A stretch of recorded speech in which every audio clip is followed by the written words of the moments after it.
Dajalia, the plain where noble spirits dwell. Not long ago, this sacred place welcomed a guest whose mind and body were still as one. Through ancient ritual, King T'Challa of Wakanda transcended his corporeal form and ventured to this mystical realm. After an incident involving the Winter Soldier, Princess Shuri had confined him in her long-held belief that Bast, the Wakandan panther goddess, had somehow been corrupted. T'Challa had his own concerns, so he ventured to Dajalia in search of answers. Shuri warned her brother of the potential dangers of communing with Bast, but T'Challa had to find out the truth for himself. When he arrived, T'Challa was shocked to find no other souls roaming the Great Veld. The ancestral plane was as silent as death itself.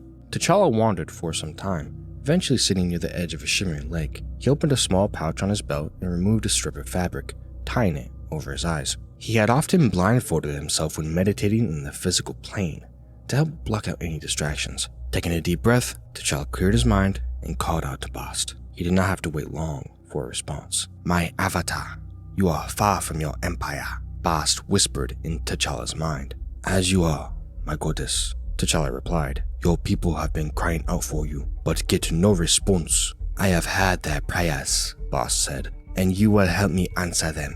I am ever at your service," T'Challa said. "Do not forget that," Bast said, a low rumble in her voice. "There are those eager to tempt you against me. They will try to persuade you to betray me. Heed them not. They are fools and heretics. I have always been loyal to you," T'Challa assured her. "Then prove yourself," Bast responded, her words becoming ever more fierce. "Swear that you will only serve me, and will strike down all who oppose my cause.